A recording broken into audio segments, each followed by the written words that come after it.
and thanks for joining us on News Round on African News 24 TV. I am Praise Adeleke. Here are the headlines for our top stories. Senator Natasha heads to court after Senate blockade at the National Assembly. Senate approves Tinubu's $21 billion loan request to fund 2025 budget. Dangote Refinery exports 1.35 billion liters of fuel in 50 days amid rising global demand. Governor Adeleke backs Tinubu's 2027 bid, remains in PDP despite ADC backlash.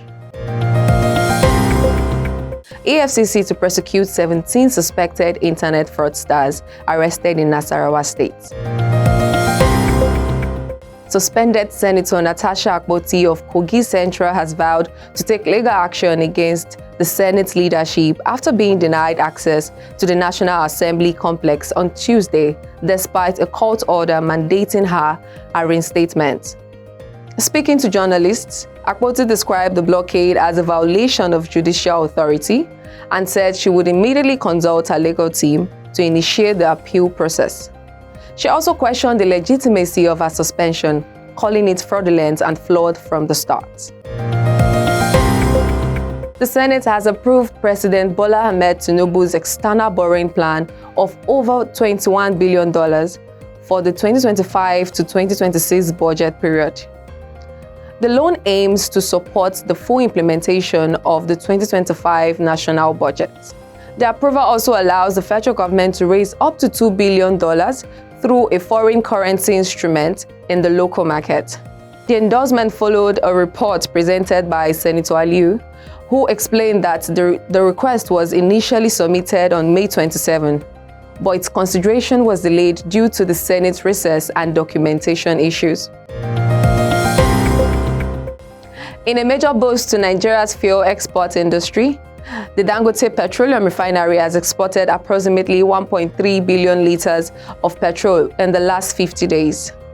Speaking at the Global Commodity Insights Conference on West African refined fuel markets, Alhaji Aliko Dangote disclosed that the refinery shipped about 1 million tons of premium motor spirit between June and July 2025.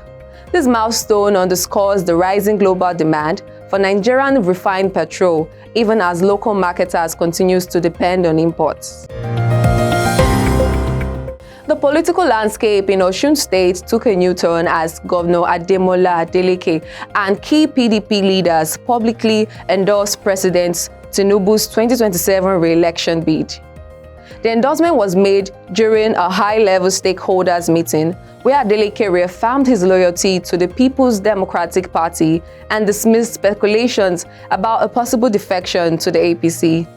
However, the move has drawn criticisms from the African Democratic Congress, which described it as politically inconsistent and warned that Adeleke's support for Tinubu would not shield him from defeat in the next Osun governorship race. The Economic and Financial Crimes Commission has announced plans to prosecute 17 suspected internet fraudsters arrested in the Mararaba area of Nassarawa State. The arrest followed an intelligence-led operation during which several items, including mobile phones, laptops, and vehicles, were seized. According to Efcc, the suspects were linked to various forms of online criminal activities based on credible intelligence. That's all on News Round on African News 24 TV. Be sure to follow us on all our pages as displayed on your screen. Thanks for watching.